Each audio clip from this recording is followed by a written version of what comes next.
Assalamualaikum warahmatullahi wabarakatuh. Selamat datang di Dongeng Rakyat, tempat di mana cerita-cerita misteri, horor, dan kisah rakyat dikemas dengan gaya yang seru dan penuh imajinasi. Cerita kali ini saya persembahkan khusus untuk seluruh teman-teman saya di Nganjuk, khususnya BFC. Terima kasih atas kenangan dan kebersamaan yang luar biasa. Kalau kamu punya cerita unik, pengalaman horor, kisah mistis di kampungmu, atau ingin namamu jadi tokoh dalam Dongeng Rakyat, langsung saja ke nomor 085815598844. Siapa tahu kisahmu selanjutnya yang kami dongengkan. Rumah Yahya di Desa Cangkring, Nganjuk, sore itu sudah dipenuhi suara riuh para remaja. Belasan anak laki-laki kelas 2 SMP berkumpul dengan penuh semangat. Mereka adalah Oki, Gagah, Sukiran, Marta, Joni, Beyes, Kukuh, Koko, Peno, Dodik, Topan, David, Rizal, Yayak, Telo, dan Angga. Sore ini mereka bersiap untuk memulai perjalanan kaki menuju air terjun Sedudo, sebuah petualangan yang telah mereka rencanakan jauh-jauh hari. Gagah berdiri di tengah keramaian, memeriksa ulang barang bawaan mereka. Wajahnya terlihat lebih serius dari yang lain, mungkin karena villa tua tempat mereka akan menginap adalah milik saudaranya. Kompor kecil, tape compo, mie instan, sleeping bag, jaket, gitar, matras. Semua sudah, ya? Tanya Gagah sambil melirik ke arah Kukuh yang sedang dengan santainya memasukkan beberapa botol ciu ke dalam tasnya. Yang paling penting jangan lupa, ini nih, ujar Kukuh sambil mengangkat botol ciu dengan senyum nakal. Buat penghangat. Di Sedudo hawanya bisa bikin menggigil. Apalagi malam suro. Tawa pun pecah di antara mereka, meskipun semua tahu perjalanan ini bukanlah hal sepele. Jarak dari Cangkring ke Sedudo sekitar 45 km. Tapi justru itu yang membuat perjalanan ini terasa menantang. Sebagai anak-anak yang hobi camping dan mendaki, mereka menganggap ini sebagai uji nyali sekaligus bukti kebersamaan. Momen ini lebih spesial karena bertepatan dengan malam suro, malam yang dikenal sakral dalam tradisi Jawa. Konon, jika seseorang mandi di air terjun Sedudo tepat pukul 12 malam saat malam suro, maka ia akan diberi anugerah awet muda. Tapi syaratnya berat, harus berjalan kaki dari Nganjuk dan melakukan ritual dengan niat yang tulus. Kalian tahu kan, kata Yaya pelan, katanya kalau ritualnya cuma iseng atau niatnya nggak bersih, bisa malah kena kutukan. Atau ketempelan. Telo menepuk bahu Yaya sambil tertawa. Kamu takut, Yak? Yaya pura-pura cuek, tapi nadanya agak gentar. Cuma hati-hati aja. Villa itu juga udah lama kosong, kan, Gagah? Gagah mengangguk. Iya. Udah 5 tahun. Tapi aman, kok. Saudara gue bilang gak ada apa-apa. Waktu sudah menunjukkan pukul 16. Langit mulai menguning, tanda senja akan segera turun. Setelah berdoa bersama di depan rumah Yahya, mereka memulai langkah pertama. Ransel berat di punggung, semangat membuncah di dada, dan sedikit ciu di botol Kukuh, perjalanan panjang menuju Sedudo pun resmi dimulai. Langit senja memerah ketika mereka meninggalkan Desa Cangkring. Jalanan yang memanjang ke arah timur seakan mengundang mereka untuk melangkah lebih jauh. Angin sore membelai wajah, menyegarkan semangat yang membuncah di dada para remaja itu. Perjalanan dimulai dengan penuh semangat dan canda tawa. Oki dan Marta berjalan paling depan sambil membawa speaker kecil yang memutar lagu-lagu SK. Kukuh sesekali menyanyi dengan suara sumbang, membuat teman-temannya tergelak. Ini perjalanan suci menuju awet muda, bukan parade orkes keliling, celetuk Rizal sambil tertawa. Biar awet muda sekalian ceria, balas Kukuh sambil menari-nari kecil di jalan setapak. Topan, yang membawa kamera pocket warisan kakaknya, sibuk mendokumentasikan momen-momen mereka. Ia merekam Yayak yang sedang berdiri di atas batu sambil berteriak seperti pendaki sejati, kami siap menuju Sedudo. Di belakang, Dodik dan Telo mengangkat ransel berat sambil mengeluh setengah bercanda. Kenapa sih kita nggak naik angkot aja separuh jalan? Keluh Telo. Biar sah, bro, jawab Angga. Katanya, kalau mau mandi jam 12 malam di Sedudo dan dapat berkahnya, harus jalan kaki dari Nganjuk. Itu syaratnya. Kalau gitu, semoga berkahnya bukan pegal kaki doang, sahut Joni, disambut gelak tawa. Hari mulai merambat gelap, namun semangat mereka belum surut. Mereka singgah sebentar di sebuah warung kecil pinggir jalan untuk beli air mineral dan tambahan cemilan. Ibu warung yang sudah tua memperhatikan mereka dengan sorot mata sedikit heran. Mau ke Sedudo jalan kaki? Malam suro lagi, Tanya sang ibu sambil menyerahkan kantong plastik berisi biskuit.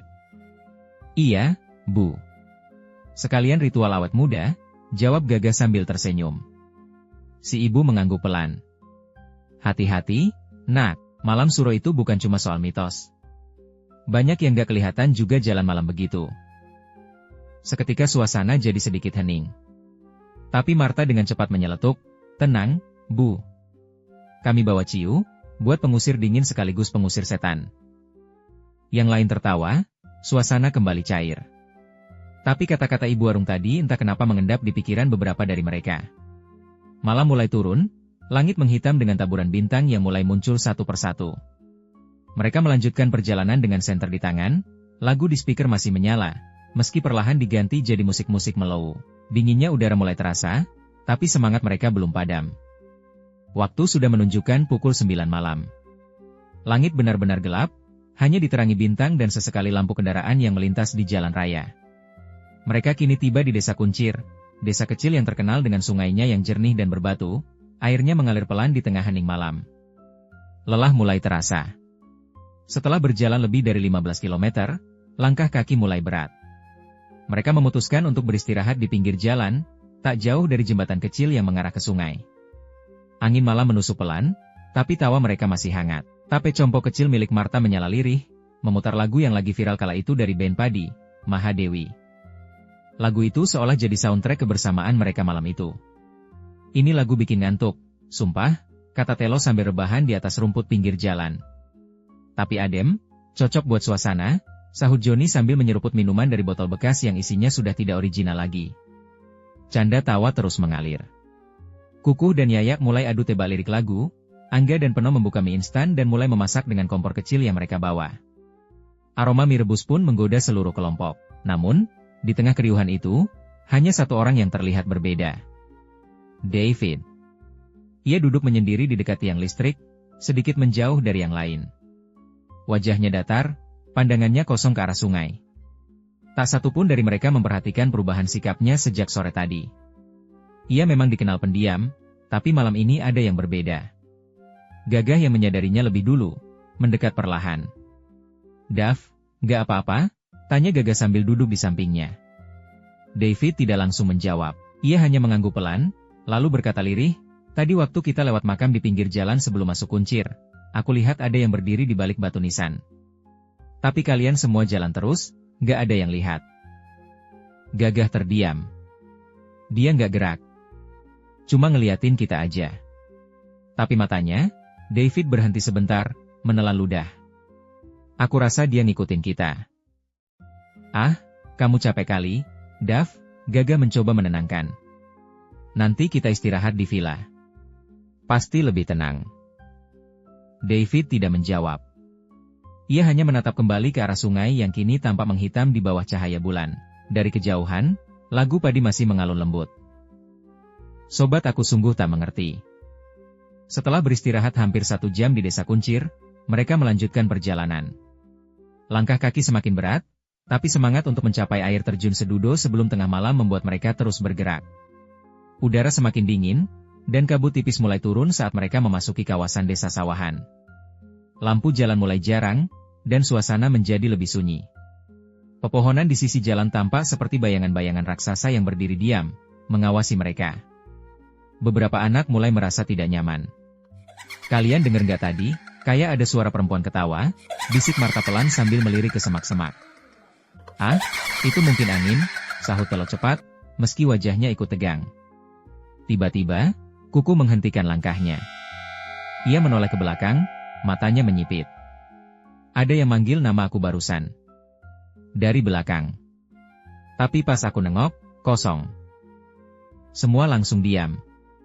Joni menyalakan senter dan menyinar ke sekitar, tapi tak ada apapun kecuali jalan menanjak dan pepohonan yang membisu.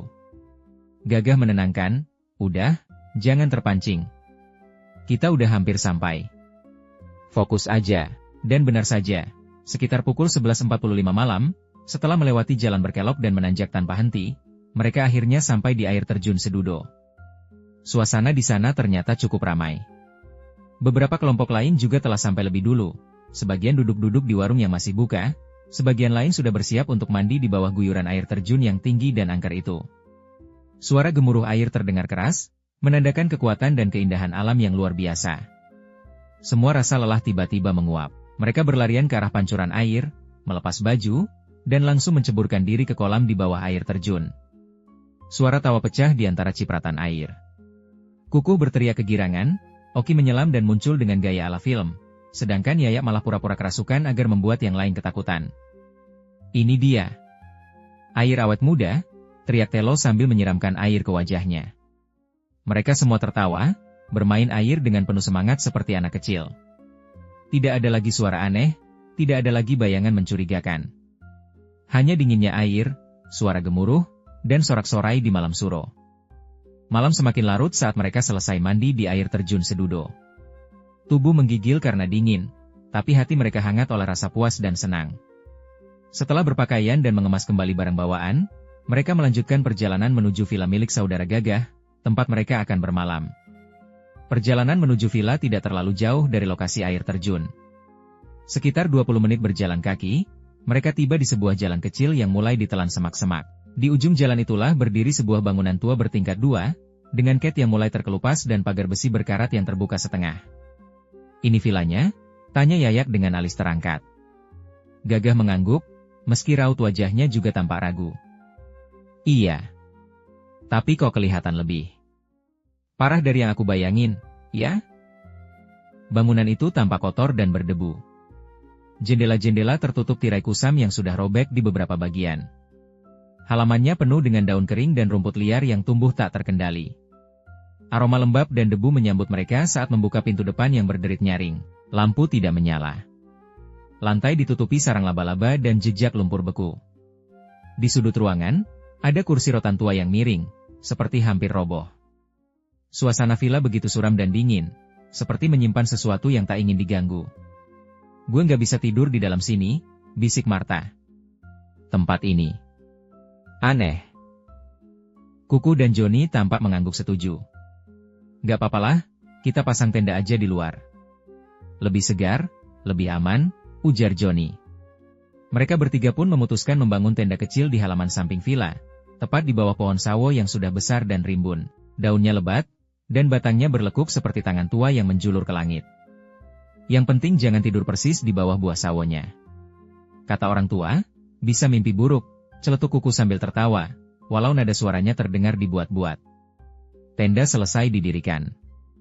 Mereka menyalakan kompor kecil, menyeduh kopi sachet, dan membuka camilan seadanya. Yang lain memilih tetap di dalam villa, meski suasananya membuat bulu kuduk berdiri. Angin malam berembus pelan. Dari sela-sela dedaunan sawo, terdengar suara gemerisik. Seperti ada yang bergerak perlahan di atas mereka. Marta menatap ke arah pohon. Kalian denger gak? Bisiknya. Kuku menelan ludah. Pohon sawo ini, beneran bikin merinding, Mar. Waktu sudah menunjukkan lewat tengah malam, namun Marta, Kuku, dan Joni yang tidur di tenda samping villa tidak kunjung bisa memejamkan mata. Hawa dingin menusuk tulang, dan suasana di sekitar villa terasa makin mencekam meski mereka mencoba mengabaikannya.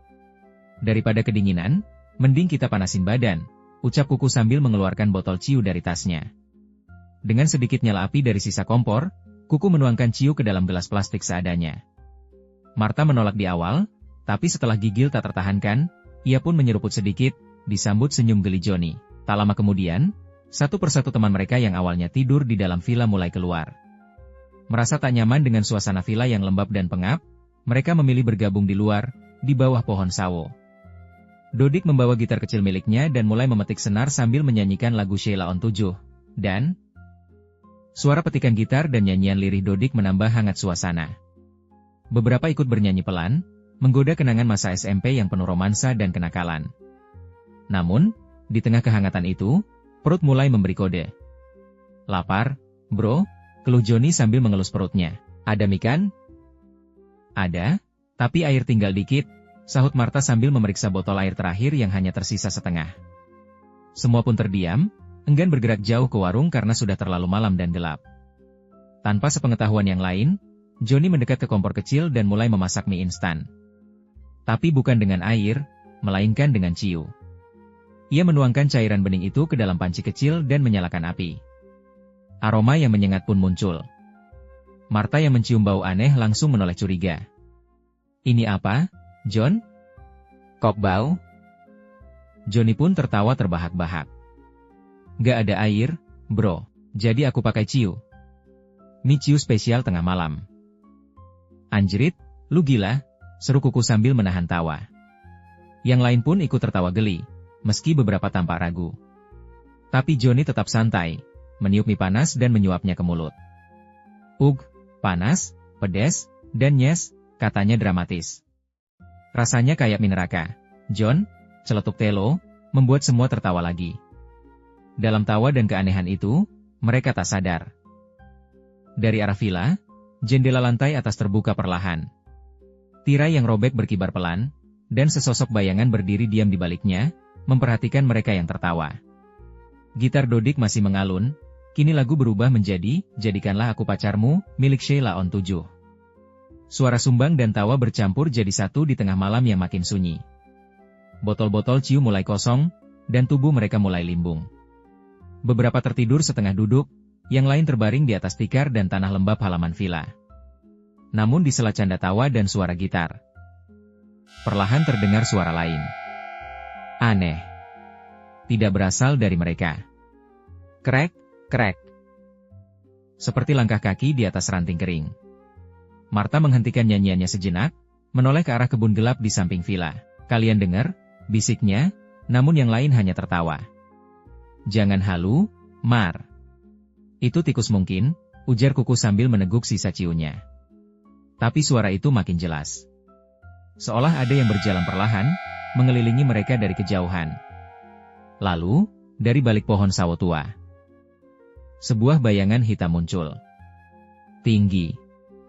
Besar. Seolah lebih dari 2 meter. Matanya merah menyala, menatap tajam ke arah mereka. Bayangan itu hanya berdiri diam di balik gelap. Tidak bergerak, tapi keberadaannya menimbulkan hawa dingin yang menohok hingga ke tulang. Beberapa anak mulai menyadarinya. Yayak dan Rizal yang masih setengah sadar menatap ke arah bayangan itu dengan mata setengah terbuka. Lu lihat nggak, itu? Tanya Rizal dengan suara berat. Iya, gede banget, sahut Yayak pelan. Tapi sebelum ketakutan itu sempat tumbuh penuh, mabuk yang menguasai tubuh mereka membuat segalanya terasa jauh dan kabur. Mereka melihat, tapi tak benar-benar percaya. Mereka mendengar, tapi tidak bisa mencerna.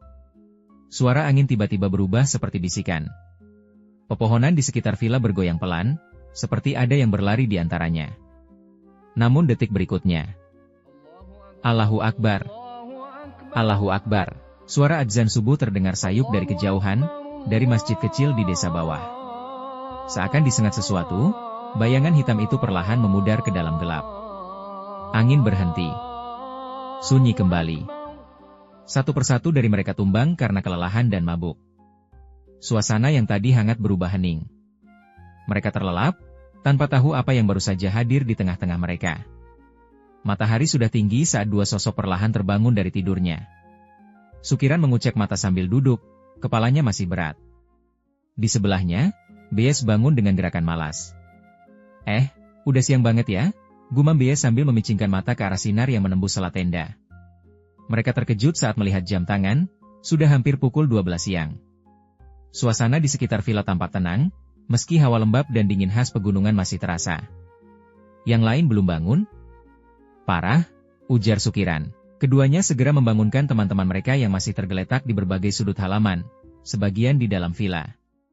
Satu persatu mulai sadar, mengeluh sakit kepala, tenggorokan kering, dan perut lapar. Angga dan Oki pun akhirnya memutuskan untuk mencari air dan sedikit makanan ringan ke warung terdekat. Jaraknya hanya sekitar 500 meter menuruni jalan dari villa. Sesampainya di warung, seorang ibu parubaya yang menjaga menyambut mereka sambil tersenyum ramah, meski sorot matanya tampak sedikit heran. Loh, dari villa atas itu ya, nak? Tanya si ibu sambil menyerahkan 2 botol air mineral. Iya, Bu. Kami nginep di situ, jawab Oki sambil membuka tutup botol dan meneguknya cepat. Si ibu langsung menatap keduanya dengan cemas. Kok berani yang nginep di situ? Semalam gak diganggu apa-apa? Angga dan Oki saling pandang. Diganggu? Maksudnya? Pemilik warung menarik napas. Villa itu sudah lama kosong. Gak ada yang berani nginep di situ sejak kejadian puluhan tahun lalu. Katanya, tempat itu ditunggu oleh sosok besar, hitam, matanya merah menyala. Gendruwo, dulu pernah ada rombongan yang kerasukan di sana setelah menginap saat malam suro, sama kayak sekarang. Oki menggenggam botolnya erat. Wajahnya berubah. Kata orang sini, dia nggak suka tempatnya dipakai ramai-ramai, apalagi kalau ada yang mabuk atau bikin gaduh. Angga menelan ludah, lalu buru-buru membayar. Makasih, Bu. Kami pamit dulu. Sesampainya di villa, Oki dan Angga langsung menceritakan semuanya. Wajah teman-teman mereka satu persatu mulai berubah, mengingat kembali kilasan semalam, suara aneh, bayangan hitam, mata merah, dan suasana yang sempat berubah dingin mendadak. Mereka lalu duduk melingkar di halaman villa, menyalakan kompor kecil, dan menyeduh kopi serta memasak mie instan seadanya. Udara masih sejuk, tapi kini ditambah rasa waspada yang merayap perlahan di hati mereka. Sumpah, gue lihat bayangan semalam, ujar Marta pelan. Tapi gue kira cuma halu karena ciu. Ada yang bisik di kuping gue, padahal gue duduk sendiri, tambah Yayak. Suasana hening sesaat. Angin berhembus pelan. Mereka menatap villa tua itu dengan perasaan berbeda kini. Tanpa sadar, matahari mulai tenggelam di balik pegunungan. Langit berubah jingga, kemudian gelap, malam kembali datang. Sudah, gak usah takut-takut. Nih, masih ada 2 botol. Kita mabuk lagi aja, biar anget, seru Kuku penuh semangat, mengangkat botol ciu tinggi-tinggi seperti piala kemenangan. Seketika suasana mencair kembali. Semua bersorak girang, seolah kisah seram dari warung tadi sore tak lebih dari lelucon kampung. Gas, Kuku, teriak Topan. Yahya langsung berdiri, mengambil gitar Dodik yang sejak siang diletakkan di pinggir tenda. Ia mulai memetik lagu, Bongkar, milik Iwan Fals dengan semangat, dan semua ikut bernyanyi. Meski suara mereka makin sumbang, mabuk mulai menyelimuti kepala. Botol ciu diputar. Gelas plastik penuh berisi cairan bening itu berpindah dari tangan ke tangan. Mereka menertawakan rasa pahitnya, menertawakan satu sama lain, menertawakan ketakutan mereka sendiri. Seolah ingin membuktikan bahwa mereka tidak akan kalah oleh cerita hantu. Namun tiba-tiba, gubrak. Sebuah suara keras terdengar dari dalam villa. Seperti lemari besar yang terjatuh. Semua langsung terdiam. Petikan gitar terhenti. Gelas yang dipegang Marta gemetar di tangannya. Mata mereka saling menatap, mencari jawaban. Namun yang ada hanya wajah pucat dan jantung yang berdetak makin kencang. David, yang dari awal memang pendiam dan tampak gelisah sejak semalam, langsung merapat ke arah Johnny. Gue gak enak perasaan, John, bisiknya lirih. Belum sempat ada yang menjawab, suara lain muncul. Tok, tok, tok. Langkah kaki. Pelan. Berat. Dari ujung lorong dalam villa, suara itu perlahan mendekat. Seperti seseorang, atau sesuatu, yang berjalan dengan langkah pasti menuju mereka yang duduk di halaman. Gue dengar jelas banget, gumam Dodik dengan suara hampir tak terdengar. Semua menoleh ke arah pintu villa yang terbuka setengah. Angin malam tiba-tiba bertiup dingin. Lampu senter yang diarahkan ke dalam justru semakin membuat bayangan di dalam tampak bergerak. Melingkar. Menggeliat. Dengan suara gemetar, Marta mulai membaca doa, satu-satunya yang ia hafal. Bismillahirrahmanirrahim. Alhamdulillahirabbil alamin. Suaranya lirih tapi teguh. Saat itulah sosok itu muncul. Keluar dari dalam villa, perlahan. Tinggi, besar, seluruh tubuhnya hitam legam seperti asap pekat. Matanya menyala merah, seperti bara. Nafasnya berat dan berdengus, menghembuskan hawa dingin seperti kabut subuh. Mereka membeku. Tak ada yang bisa bergerak. Sosok itu berdiri di ambang pintu. Menatap mereka. Kemudian, ia tersenyum. Bukan senyum biasa. Tapi senyum lebar, menyeramkan, menunjukkan barisan gigi tajam seperti duri. Kalian sudah datang, sekarang giliran kalian. Suaranya menggema, tapi tak keluar dari mulut. Seolah langsung berbisik di dalam kepala masing-masing. Begitu sosok hitam bermata merah itu muncul sepenuhnya dari dalam villa, suasana yang semula tegang langsung pecah menjadi kacau balau. Tanpa aba-aba, Mereka semua lari berhamburan seperti ayam dikejar anjing. Rizal dan Yaya jadi yang paling depan. Mereka lari sekuat tenaga ke arah rumah warga terdekat, sambil berteriak, "Tolong! Tolong! Ada setan! Ada makhluk besar!" Suara mereka menggema di antara pohon-pohon dan jalanan menurun. Kukuh, yang masih sempoyongan akibat ciu, mencoba ikut lari, tapi langkahnya tidak seimbang. "Jancuk!" teriaknya saat kakinya tersandung sebatang kayu dan ia jatuh tersungkur mencium tanah. Melihat itu, Marta yang lari tak jauh darinya justru tertawa terpingkal-pingkal. "Wai Kukuh, lari dong! Jangan malah sujud," katanya sambil terus berlari. Air matanya keluar bukan karena takut, tapi karena terlalu kencang tertawa. Beberapa menit kemudian, satu persatu dari mereka akhirnya kembali berkumpul di sebuah lahan lapang yang sedikit lebih terang, tak jauh dari pinggir desa. Nafas mereka memburu, tubuh kotor, rambut aut-autan. Tapi saat pandangan mereka bertemu, yang keluar justru gelak tawa. "Gila, lu lihat gak muka makhluk itu?" "Astaga," kata Topan sambil menepuk-nepuk pahanya. "Kayak setan film horor kampung," sahut Beyas. Mereka mulai menceritakan versi masing-masing. Ada yang mengaku sempat mau pingsan, ada yang nyaris pipis di celana, ada pula yang malah mengira tadi itu hanya warga yang iseng menyamar. Namun di tengah gelak tawa, hawa dingin mulai menyergap. Angin malam makin menusuk kulit, bahkan sampai ke tulang. "Dingin banget, asli. Gimana ini?" keluh Marta sambil menggigil. "Masa kita balik ke villa?" "Gak mungkin lah," ujar David dengan suara pelan, masih setengah syok. Hening sejenak, sebelum akhirnya oke nyeletuk, "Udah, itu gitar yang kamu bawa, bakar aja buat api unggun."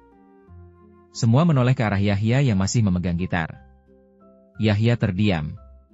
Tapi setelah melihat semua mata tertuju padanya, dan menggigil makin parah, ia hanya mengangguk. "Ya udah, demi keselamatan bersama," ujarnya dramatis. Gitar pun dibakar. Api menyala kecil namun cukup untuk menghangatkan mereka malam itu. Bau kayu dan cat gitar terbakar menyengat, tapi tak ada yang peduli. Mereka duduk mengelilingi api, beralaskan jaket atau tas masing-masing. Dingin belum sepenuhnya pergi, tapi tawa mereka kembali terdengar, meski sesekali mereka masih melirik ke arah kegelapan dengan waspada. Karena di balik gelap itu, siapa tahu masih ada yang mengintai. Mentari belum sepenuhnya muncul ketika mereka terbangun oleh suara langkah kaki dan panggilan pelan. "Anak-anak, ini kenapa tidur di sini?" Seorang pria tua berdiri di hadapan mereka, berjubah putih, bersorban, dan membawa tasbih. Ia baru saja kembali dari musola setelah sholat subuh. Mereka semua perlahan bangun, masih kedinginan dan lelah. Beberapa mengucek mata, yang lain duduk termangu. "Maaf, Pak, kami lari dari villa tadi malam," jawab Rizal jujur. Ada yang aneh, Pak."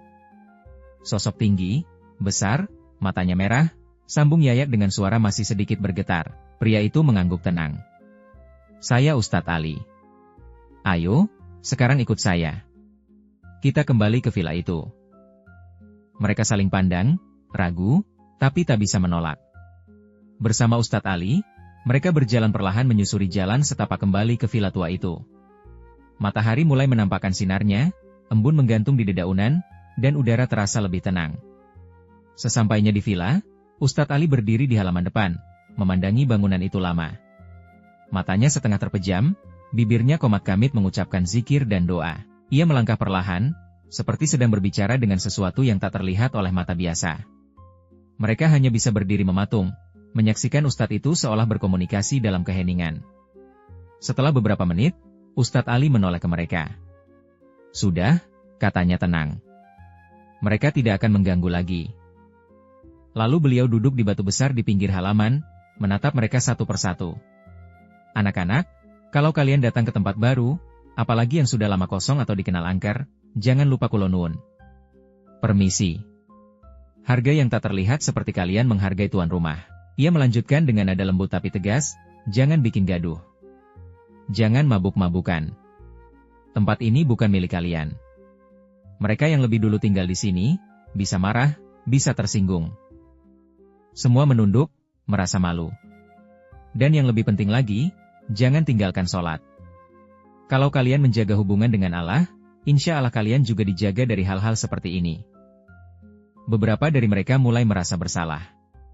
Martha bahkan mengangguk pelan, seperti menyerap betul apa yang dikatakan sang ustadz. Untungnya, tambah Ustadz Ali, tidak ada korban. Tadi saya sudah meminta maaf kepada penghuni villa itu atas nama kalian. Mereka sudah tenang. Tapi kalian harus hati-hati ke depannya. Ia lalu berdiri dan menepuk-nepuk sarungnya. Sekarang silakan cek barang-barang kalian.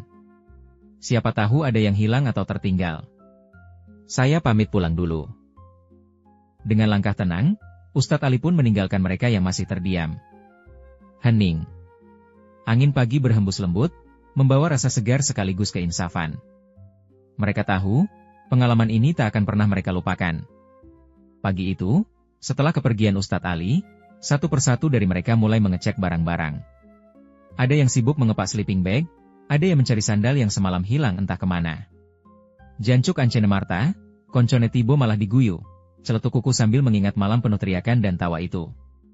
Martha bukannya merasa bersalah, malah kembali terbahak, yo salahmu dewe, mabuk rai eso Melayu, katanya sambil tertawa keras. Suasana pun mencair.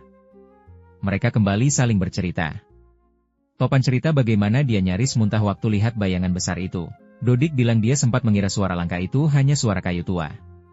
Sementara David, yang semalam diam, akhirnya buka suara dan cerita kalau sebenarnya dia sudah merasa tidak enak sejak di desa Kuncir. Tiba-tiba, gubrak. Suara keras lagi-lagi terdengar dari dalam villa. Semua langsung menoleh, tubuh refleks menegang. Ayo WS rek cepat, teriak Martha sambil berdiri cepat. Segera berkemas, kita pulang.